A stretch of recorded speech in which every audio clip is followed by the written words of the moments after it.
Hey guys, let's get more news about Miami Heat, but first, don't forget to subscribe and leave your like. Heat clamped down in OT to hold off Mavs. Jimmy Butler scored a game-high 33 points and added 9 rebounds and 6 assists as the host Miami Heat defeated the Dallas Mavericks 123-118 in overtime on Sunday night. Mavericks star Kyrie Irving had 27 points and 6 assists, while PJ Washington added 21 points and 10 rebounds. Najee Marshall had 19 of his 20 points after the first half, and Derek Lively too had 14 points, 13 rebounds, 4 assists and 2 blocks. Klay Thompson, who went 0-for-8 from the floor in Dallas' 123-120 win at Denver on Friday, bounced back with 15 points on 5-for-12 shooting.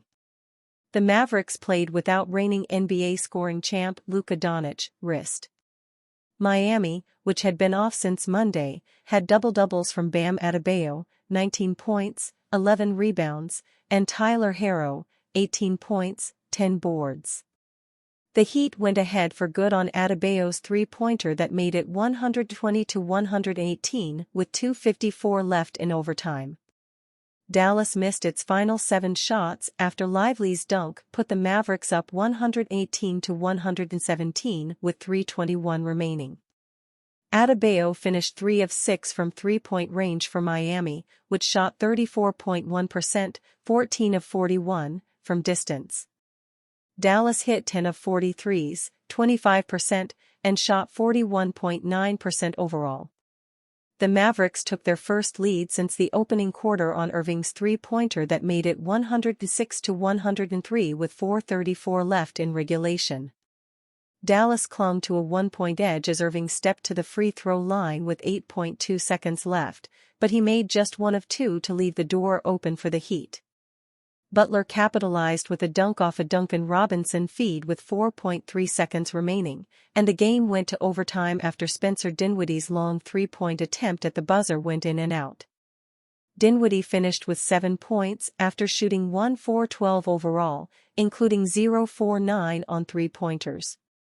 There were 3 lead changes in the first quarter that ended with Miami on top 33-28.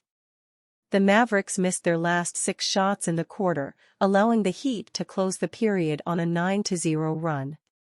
Miami shot just 28.6% in the second quarter, including 1 of 10 on three-pointers, but still entered halftime leading 56-51.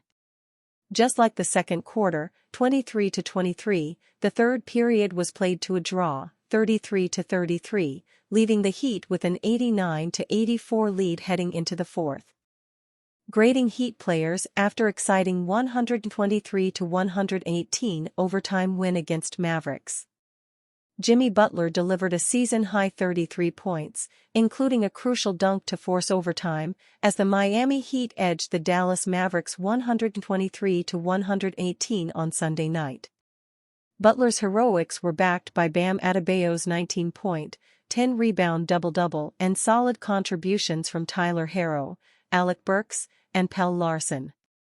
The win marked Butler's second consecutive 30-point performance, showcasing his leadership in the clutch. The Mavericks, playing without Luka Doncic, leaned on Kyrie Irving, who scored 14 of his 27 points in a thrilling fourth quarter. PJ Washington added 21 points, while Najee Marshall and Klay Thompson combined for 35. Derek Lively too was impactful with 14 points and 13 rebounds, though Dallas's reliance on Irving in crunch time fell short. Spencer Dinwiddie's off night from deep, 0-for-9, loomed large, including a missed game-winning attempt in regulation. The game featured wild momentum swings, with just 3 lead changes in regulation but 6 in overtime. Butler's late-game dunk tied it at 108, though Miami unsuccessfully argued for a foul on the play. In overtime, the Heat executed key plays while Dallas faltered, snapping the Mavericks' 4-game winning streak and underscoring Miami's resilience despite missing Terry Rozier. Jimmy Butler delivered in every critical moment, showcasing his ability to take over games when it matters most.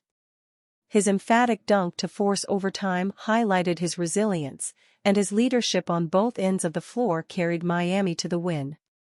Butler's 11 free throws underscored his aggressive mindset in driving to the basket and drawing contact. Bam Adebayo was a steady presence, contributing a double-double and playing solid defense in the paint. Despite his offensive inefficiency, his willingness to step outside and hit threes added versatility to Miami's offense. His physicality on the boards helped Miami control second-chance opportunities. Tyler Herro's shooting woes from deep were glaring, but he made up for it with his rebounding and secondary playmaking. His ability to step up in minutes without Rozier showed his adaptability as a key contributor. Herro's constant movement off the ball kept Dallas's defense on edge despite his low shooting efficiency. Alec Burks provided a reliable scoring punch off the bench, with timely three-pointers that kept the Heat in the game. His efficiency and calm decision-making under pressure were vital. Burks' knack for finding open space on the perimeter created valuable floor spacing for Miami's offense. Alonzo Mourning admits the Heat had interest in Zach Edey. The Miami Heat have never been afraid to take risks. They've made a living out of taking players other teams overlook or simply don't want, and they turn them into legitimate rotational players on a playoff-caliber team. Notably, that could have been the case with Zach Edey. Edey, despite having an outstanding career in college, was a polarizing prospect for the most part. Not many scouts liked his chances of being playable at the next level, as his long frame and seemingly slow feet could have made him a liability on the perimeter. The Memphis Grizzlies didn't seem to mind. They needed a big man and not much more, so they took him at number 9, knowing that this was one of the weakest draft classes ever. Fast forward to today, and Alonzo Mourning revealed that the Heat would have loved to have him. Talking to Shaquille O'Neal on his podcast, he claimed that Edey had a great workout with them via NBA Central. He stated that he loves his determination to get better, not to mention the fact that he's aggressive and goes to the rim rather than just taking jumpers and threes. The Heat legend predicted that, barring injury, Edey would have a great career in the pros.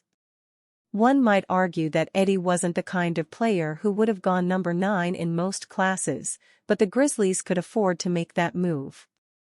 As for the Heat, they went with fellow big man Kel'el Ware at number 15 instead. And you, fan? What do you think of the situation of Zach Edey? Leave your opinion in the comments.